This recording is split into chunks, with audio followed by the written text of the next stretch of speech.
Baik, bismillahirrahmanirrahim. Assalamualaikum warahmatullahi wabarakatuh. Apa kabarnya anak-anak? Semoga dalam keadaan baik ya. Baik, di pertemuan kali ini kita akan kembali belajar mengenai ilmu pengetahuan sosial untuk SMP kelas 8 kurikulum merdeka. Nah, di sini kita sudah masuk ke bab atau ke tema 2 ya. Tema 2 ini membahas mengenai masyarakat Indonesia yang majemuk. Nah, adapun tujuan pembelajaran yang akan kita capai di tema 2 kali ini yaitu peserta didik diharapkan untuk mampu yang pertama, mendeskripsikan keragaman bentuk muka bumi terhadap keragaman aktivitas ekonomi masyarakat. Lalu yang kedua, mendeskripsikan keberagaman dalam bentuk kehidupan sosial masyarakat Indonesia. Yang ketiga, menganalisis proses interaksi masuknya dan berkembangnya agama Islam di Indonesia. Dan yang terakhir, merencanakan ide pengembangan sebuah usaha perdagangan dalam mendukung perdagangan antar pulau. Nah, sebelum kita belajar hari ini, marilah kita membaca basmalah bersama-sama. Bismillahirrahmanirrahim. Di pertemuan kali ini, kita akan membahas subtema yang pertama, yaitu keberagaman aktivitas ekonomi masyarakat. Nah, di sini keberagaman aktivitas ekonomi masyarakat itu dipengaruhi oleh beberapa faktor. Yang pertama adalah pengaruh proses geografis terhadap aktivitas ekonomi masyarakat. Nah, di sini yang pertama ada pengaruh iklim dan cuaca bagi kehidupan. Nah, iklim di suatu tempat itu menentukan kehidupan yang ditemukan di tempat tersebut. Iklim di suatu wilayah itu menunjukkan rata-rata variasi cuaca dalam periode waktu tertentu, seperti yang sudah dijelaskan pada bab sebelumnya ya, di materi awal-awal. Posisi geografis Indonesia itu menyebabkan Indonesia memiliki iklim musim, iklim tropis, dan juga iklim laut. Nah, iklim dan cuaca ini akan berpengaruh terhadap berbagai bidang ekonomi yang dilakukan oleh penduduk atau oleh masyarakat di Indonesia. Nah, yang pertama di sini pengaruh iklim dan cuaca di bidang ekonomi, di bidang pertanian dan perikanan. Nah, sebagian besar penduduk Indonesia itu menggantungkan hidupnya pada sektor agraris. Sektor agraris itu biasa kita sebut sektor pertanian ya. Nah, iklim, terutama suhu udara dan curah hujan mempengaruhi proses pengolahan lahan dan jenis tanaman yang akan ditanam di suatu daerah atau wilayah. Jadi, iklim dan cuaca itu mempengaruhi apa yang akan kita lakukan atau apa yang akan kita tanam di suatu lahan. Misalkan ketika musim hujan itu cocok untuk ditanami tanaman padi. Berbeda lagi ketika kita sedang bermusim panas, itu misalkan lebih cocok untuk ditanami tanaman umbi-umbian. Nah, seperti itu ya pengaruhnya. Lalu yang kedua, dalam bidang perikanan. Nah, para nelayan ini akan memanfaatkan pola angin dan musim untuk aktivitas mencari ikan. Nelayan memanfaatkan angin darat pada malam hari untuk pergi menangkap ikan di laut dan angin laut pada siang hari untuk pulang. Nah, iklim dan cuaca ini juga berpengaruh terhadap perikanan. Jadi, nelayan itu apabila kita ketahui ya, lebih sering atau lebih cocok untuk mencari ikan itu pada malam hari, karena untuk angin pada malam hari itu lebih tenang dibanding dengan angin yang ada pada siang hari gitu. Itu pengaruh terhadap pertanian dan perikanan. Lalu yang selanjutnya ada pengaruh iklim dan cuaca di bidang perhubungan. Nah, kalau pengaruh cuaca dan iklim di bidang perhubungan ini dapat mempengaruhi kelancaran transportasi. Misalkan, pada transportasi darat, temperatur tinggi dapat menyebabkan jalan aspal rusak dan terjadi tekanan pada sambungan jembatan. Lalu, hujan lebat menyebabkan banjir dan dapat memutus transportasi antar wilayah. Lalu, pada transportasi laut, angin disertai hujan lebat akan mempengaruhi jalannya pelayaran kapal dan penerbangan pesawat. Jadi, untuk di bidang perhubungan ini dipengaruhi atau mempengaruhi baik itu keadaan transportasi darat, transportasi laut, maupun transportasi udara. ketika di darat, ketika temperatur sangat panas, itu akan menyebabkan rusaknya jalan-jalan, sehingga terjadi tekanan pada sambungan jembatan. Lalu yang selanjutnya pada transportasi laut juga transportasi udara, iklim dan cuaca ini akan mempengaruhi apakah transportasi laut dan udara itu dapat dilakukan pada waktu tersebut ataukah tidak. Karena ketika iklim dan cuacanya tidak mendukung, tentu saja itu akan berpengaruh terhadap proses jalannya atau proses terjadinya seperti penerbangan pesawat, lalu pelayaran kapal itu akan sangat berpengaruh gitu. Lalu selanjutnya ada pengaruh iklim dan cuaca di bidang industri. Nah, banyaknya industri tradisional yang masih bergantung pada cuaca seperti industri batu bata dan kerupuk, sehingga saat mereka mengalami atau saat mereka berada pada musim hujan, proses produksinya membutuhkan penjemuran. Nah, ketika misalkan mereka melakukan industri batu bata lalu industri kerupuk, kan itu harus ada cuaca yang panas ya, sehingga proses pengeringan baik itu batu bata ataupun kerupuk itu akan lebih cepat. Nah, ketika terjadi cuaca atau terjadi musim hujan, pasti akan sangat berpengaruh terhadap kondisi ekonominya, karena penjemurannya itu akan terhambat dengan tidak adanya sinar matahari, sehingga membutuhkan waktu yang lebih lama dibandingkan saat musim kemarau berlangsung. Nah, itu disebabkan karena adanya hujan gitu. Itu pengaruh iklim dan cuaca di bidang industri. Lalu yang selanjutnya ada pengaruh iklim dan cuaca di bidang kesehatan. Nah, kalau untuk pengaruh pada bidang kesehatan ini, contohnya pada musim kemarau penyakit infeksi saluran pernafasan akut atau ISPA itu merebak. Jadi ada beberapa penyakit-penyakit yang memang penyakit itu marak datangnya pada musim kemarau baik ataupun pada musim penghujan. Misalnya pada musim kemarau itu kebanyakan masyarakat mengalami atau terkena penyakit ISPA gitu, atau pada saluran pernapasan. Berbeda lagi ketika musim hujan, masyarakat itu cenderung terkena penyakit influenza. Contohnya seperti batuk, pilek, DBD, ataupun diare gitu. Nah, jadi itu iklim dan cuaca juga berpengaruh gitu terhadap bidang kesehatan. Lalu yang selanjutnya, pengaruh iklim cuaca di bidang lingkungan hidup. Nah, di sini pengaruh iklim terhadap kehidupan masyarakat itu terasa akibat adanya perubahan iklim. Nah, perubahan iklim ini dapat dilihat dari adanya fenomena El Nino dan La Nina. Nah, El Nino ini, jadi angin itu dibedakan menjadi dua ya. Arah mata angin itu ada arah angin El Nino, ada juga arah angin El Nina. Nah, El Nino ini menyebabkan terjadinya kemarau yang sangat panjang, sehingga menyebabkan beberapa aktivitas yang seharusnya atau yang baiknya dilakukan pada musim penghujan itu terhambat gitu. Sedangkan La Nina ini menyebabkan peningkatan curah hujan, sehingga curah hujan itu bisa lebih panjang dibanding dengan musim kemarau gitu. Nah, perubahan iklim ini akan berdampak pada lingkungan hidup, seperti naiknya permukaan air laut yang mengancam komunitas dan ekosistem pesisir gitu. Nah, selanjutnya di sini yang kedua ada bentuk muka bumi di Indonesia. Nah, bisa kita lihat ya, di sini ada berbagai macam bentuk muka bumi di Indonesia.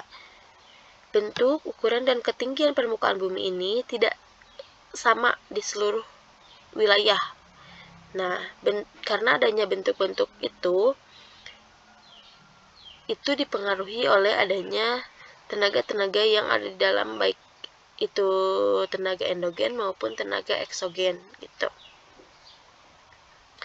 Nah, bisa kita lihat ya, ini di sini ada beragam atau ada berbagai macam bentuk permukaan bumi.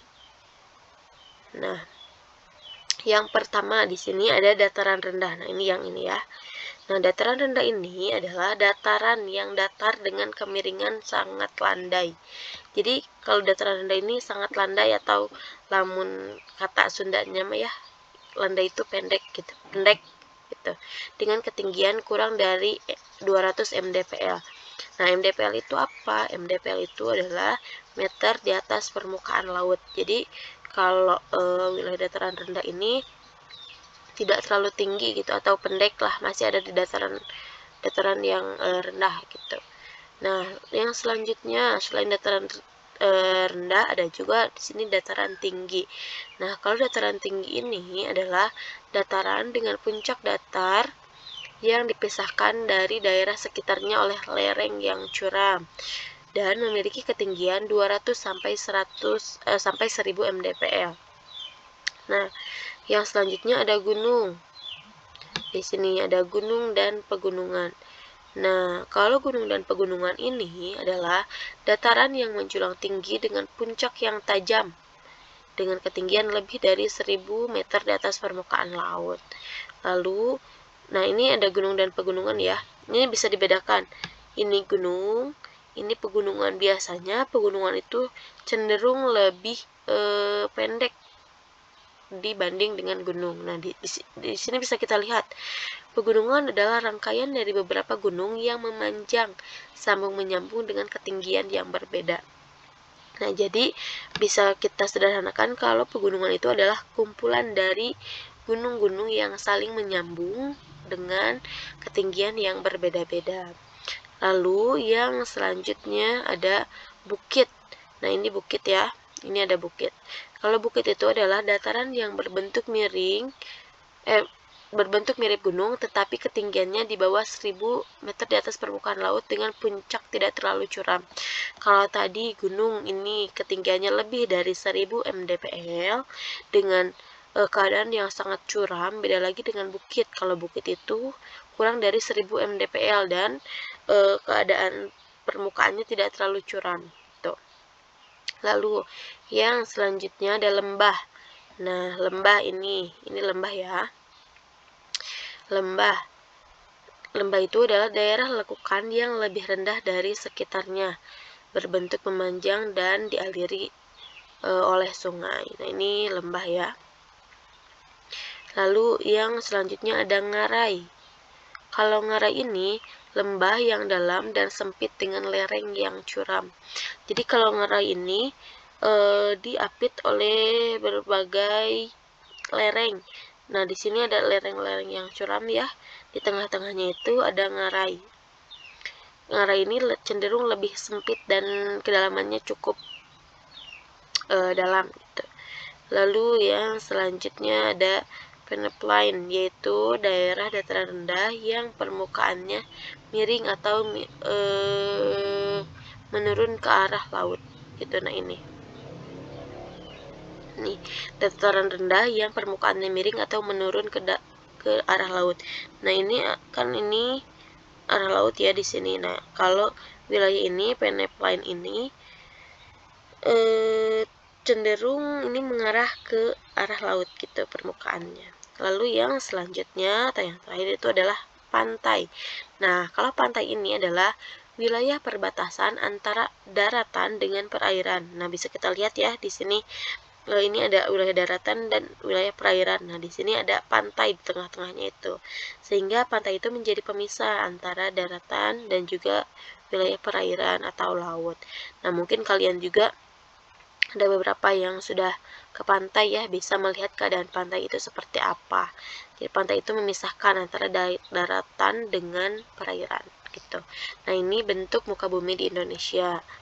Nah, selain itu ada juga bentuk dasar laut yang kelihatannya sama saja, padahal di dalamnya itu beragam ya, sama seperti daratan.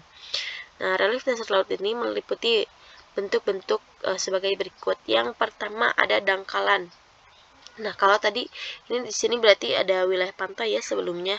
Ketika kita sudah masuk ke wilayah permukaan laut, di permukaan laut itu juga bentuk-bentuknya beragam. Yang pertama ada dangkalan. Nah, ini dangkalan ya yang pertama. Nah, dangkalan itu adalah dasar laut yang melandai ke arah laut dengan kedalaman 0 atau sampai 200 meter atau rata-rata kedalamannya di bawah 200 meter. Nah, ini dangkalan. Kalau dangkalan ini wilayah yang biasanya kita lakukan untuk snorkeling. Mungkin di sini juga ada beberapa orang ya yang sudah melakukan atau berpengalaman untuk snorkeling gitu di wilayah dangkalan ini. Lalu yang selanjutnya ada lubuk laut. Kalau lubuk laut ini adalah dasar laut berbentuk bulat seperti mangkuk. Nah, ini ada lubuk laut ya. Lalu ada gunung laut. Nah, jangan salah ya, di laut juga ada gunung. Tidak hanya di daratan tapi di laut juga ada gunung gitu. Nah, gunung laut ini yang dimulai dari dasar laut dengan puncak menjulang hingga ke permukaan laut ini ada gunung laut. Lalu ada palung laut. Kalau palung laut ini adalah lembah yang sangat dalam dan memanjang di dasar laut serta memiliki lereng-lereng yang curam. Lalu yang selanjutnya ada ambang laut, yaitu dasar yang mencuat kemudian memisahkan perairan yang satu dengan perairan yang lain. Lalu ada punggung laut, yaitu pegunungan di dasar laut yang punggungnya muncul di atas permukaan air laut berbentuk deretan pulau. Lalu yang terakhir adalah alur-alur laut, yaitu relief dasar laut berupa lembah sungai yang mengalami penenggelaman. Lalu yang selanjutnya ini ada aktivitas ekonomi. Nah, kalau aktivitas ekonomi ini ada 3 jenis bentuk aktivitas ekonomi, yaitu aktivitas primer, aktivitas ekonomi sekunder, dan yang terakhir adalah aktivitas ekonomi tersier.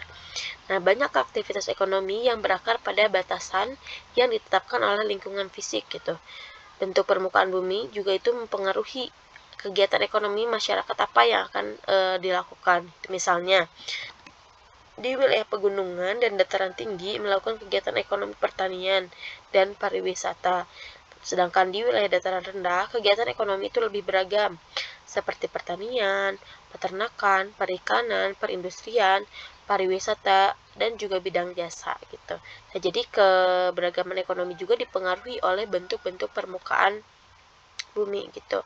Lalu ada kegiatan ekonomi di daerah pantai itu biasanya cenderung dilakukan kegiatan perikanan atau pelayaran ya, perikanan laut dan tambak ataupun pariwisata. Kalau pariwisata itu bisa kita lihat juga dari banyaknya orang-orang yang melakukan kunjungan wisata ke daerah laut atau pantai ya. Nah, yang selanjutnya adalah ada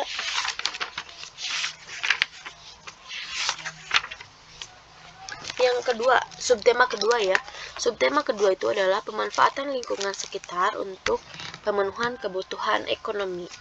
Nah, di sini ada beberapa aktivitas pemanfaatan sumber daya alam Indonesia. Di antaranya, yang pertama ada aktivitas pertanian. Tadi udah disebutkan ya, aktivitas pertanian itu juga bisa dipengaruhi oleh adanya bentuk permukaan bumi.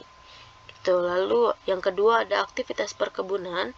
Nah, perkebunan ini juga dipengaruhi oleh adanya bentuk permukaan bumi yang beragam. Nah, biasanya perkebunan itu dilakukan di wilayah-wilayah dataran yang tinggi. Nah, tanaman yang biasanya ditanami di perkebunan itu biasanya ada karet, teh, kelapa sawit, tebu, lalu tembakau, terus kopi, kelapa, dan yang lainnya gitu. Lalu ada aktivitas peternakan. Nah, kalau aktivitas peternakan ini adalah usaha untuk memelihara binatang peliharaan yang diambil manfaatnya. Contoh usaha peternakan itu adalah ada peternakan sapi, peternakan kerbau, peternakan kuda, lalu ada peternakan kambing, domba, dan ada peternakan kelinci gitu. Lalu yang selanjutnya ada aktivitas pertambangan. Nah, di Indonesia ini memiliki berbagai macam mineral. Usaha untuk mengolah atau memanfaatkan mineral ini disebut pertambangan. Nah, perusahaan pertambangan di Indonesia ini dikelola oleh pemerintah dan swasta.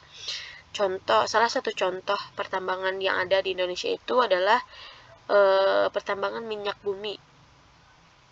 Ya, minyak bumi yang selalu kita gunakan, misalkan minyak bumi itu ada bensin, solar. Nah, itu minyak bumi yang sering kita manfaatkan gitu. Lalu yang selanjutnya ada perikanan. Aktivitas perikanan ini biasanya dilakukan di wilayah laut ya, di wilayah pesisir pantai, dan biasanya dilakukan oleh masyarakat yang tinggal di wilayah-wilayah dekat laut. Lalu yang selanjutnya ada aktivitas kehutanan. Nah, kalau aktivitas kehutanan ini biasanya dilakukan oleh masyarakat yang bertempat tinggal di daerah dataran tinggi. Biasanya aktivitas kehutanan ini dilakukan atau memanfaatkan lahan-lahan yang ada di hutan untuk ditanami pohon-pohon yang besar, sehingga nanti itu dimanfaatkan atau diambil kayunya untuk dijual ke orang lain gitu. Lalu yang terakhir adalah aktivitas pariwisata. Nah, kalau aktivitas pariwisata ini sering kita lihat ya, sering dimanfaatkan untuk adanya kunjungan-kunjungan terhadap beberapa wilayah. Misalkan di wilayah pantai itu biasanya selalu dijadikan tempat atau selalu dijadikan aktivitas pariwisata karena banyak pengunjung yang datang ke wilayah tersebut gitu, sehingga itu dapat dikatakan sebagai aktivitas pariwisata.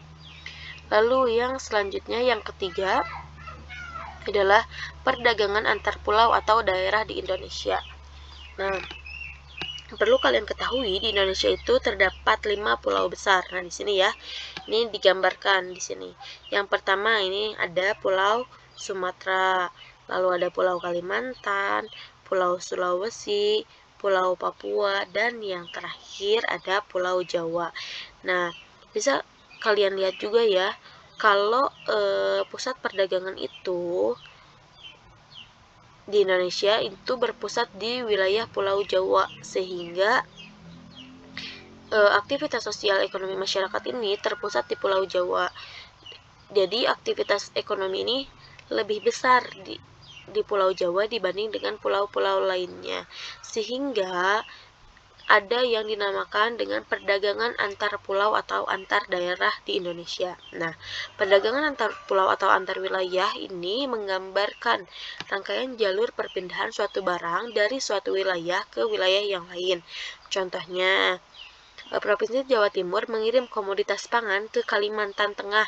Jadi contohnya dari Pulau Jawa ini mengirim barang komoditas pangan ini ke wilayah Kalimantan Tengah, dan Kalimantan Tengah mengirim minyak dan batu bara ke Jawa Timur. Jadi ada perdagangan yang dilakukan baik itu dari Pulau Jawa ke Pulau Kalimantan maupun Pulau Kalimantan ke Pulau Jawa, ini tergantung dengan jenis sumber daya apa yang mereka miliki gitu. Nah, perdagangan antar pulau atau antar daerah ini terjadi karena adanya perbedaan sumber daya alam maupun manusia. Ada beberapa karakteristik perdagangan antar pulau atau antar daerah, yaitu spesialis produk, biaya yang rendah, pertukaran barang, saling bekerja sama, menghasilkan laba, kepuasan maksimum, lalu memproduksi barang yang dikuasai konsumen, dan transaksi sukarela gitu. Dan perdagangan antar pulau ini juga, antar pulau atau antar daerah di Indonesia juga ini memiliki berbagai tujuan, faktor pendorong, lalu ada manfaatnya juga. Nah, di sini yang pertama ada tujuan perdagangan antar pulau. Yang pertama adalah memperoleh keuntungan. Ini sudah jelas ya. Jadi ketika kita melakukan kegiatan sosial ekonomi, pasti yang kita cari adalah keuntungan. Sehingga ketika kita melakukan hal tersebut, maka akan ada keuntungan atau akan memperoleh keuntungan dari apa yang kita lakukan tersebut. Lalu yang kedua ada memperluas jangkauan pasar. Nah, kalau memperluas jangkauan pasar ini memperlihatkan atau mengenalkan bahwa kita itu mempunyai produk-produk yang memang layak untuk diperjualbelikan di pasaran gitu. Lalu yang selanjutnya ada faktor pendorong. Nah, kalau faktor pendorong adanya perdagangan antar pulau ini, yang pertama itu ada perbedaan sumber daya alam. Kalau perbedaan sumber daya alam ini bisa dilihat ya, misalkan tadi dari Pulau Jawa itu lebih banyak menghasilkan produk-produk pertanian. Berbeda dengan sumber daya alam yang ada di Kalimantan itu lebih menghasilkan ke produk-produk pertambangan. Jadi seperti barter lah. Jadi Pulau Jawa memerlukan pertambangan yang ada di Kalimantan, lalu Pulau Kalimantan itu memerlukan produk-produk agraris yang ada di Pulau Jawa, jadi saling membutuhkan gitu. Itu adalah perbedaan sumber daya alam. Lalu ada selera konsumen terhadap suatu produk. Nah, selera konsumen ini juga mempengaruhi adanya perdagangan baik itu antar pulau maupun antar daerah. Misalkan nih kita memerlukan atau suka terhadap suatu barang, sedangkan di wilayah kita itu tidak ada, sehingga kita itu membeli dari wilayah atau dari pulau yang lain. Nah, itu juga termasuk faktor pendorong adanya perdagangan antar pulau. Lalu apa sih manfaatnya perdagangan antar pulau atau antar daerah ini? Yang pertama adalah meningkatkan produktivitas produsen. Jadi meningkatkan adanya pembuatan barang-barang tersebut karena banyaknya permintaan dari konsumen. Lalu adanya penghematan biaya produksi. Jadi ketika kita akan atau memerlukan suatu barang itu, ketika pembuatannya dilakukan dalam jumlah yang besar atau dalam jumlah yang banyak, itu akan terbilang lebih murah, sehingga adanya penghematan biaya produksi yang dikeluarkan gitu. Lalu yang terakhir adalah memperluas kesempatan kerja. Nah, dengan adanya perdagangan antar pulau atau antar daerah ini bisa membuka lapangan-lapangan pekerjaan bagi masyarakat yang banyak. Contohnya ada masyarakat yang melakukan produksi, lalu ada yang melakukan pengepakan, ada yang melakukan pengantaran barangnya itu, lalu juga ada masyarakat-masyarakat yang bekerja di bidang lainnya gitu. Jadi itu dengan adanya perdagangan antar pulau itu bisa memperluas atau memperbanyak lapangan pekerjaan yang bisa dimanfaatkan oleh masyarakat. Nah, mungkin untuk pertemuan hari ini hanya itu dulu ya yang akan kita bahas. Subtema yang pertama yaitu tadi apa? Subtema yang pertama. Subtema yang pertama itu adalah keragaman aktivitas ekonomi masyarakat. Nah, jadi itu dulu yang akan kita bahas hari ini. Mudah-mudahan dapat dipahami. Lalu minggu depan kita akan masuk ke subtema yang kedua tentang mobilitas penduduk. Baik, mungkin itu saja ya yang dapat Ibu sampaikan pada hari ini. Silahkan kalian lakukan resume pada buku catatan IPS kalian. Seperti biasa nanti akan dilakukan presensi atau pengisian daftar hadir. Lalu kalian akan diminta untuk melakukan atau mengisi daftar hadir tersebut dengan mengupload catatan atau bukti catatan atau bukti resume yang sudah kalian lakukan. Baik, terima kasih ya anak-anak. Sampai bertemu di minggu depan dengan subtema mobilitas penduduk. Mudah-mudahan materi yang disampaikan hari ini mudah dipahami. Terima kasih telah menyimak materi yang Ibu sampaikan hari ini. Mudah-mudahan kita dapat bertemu lagi minggu depan. Wassalamualaikum warahmatullahi wabarakatuh.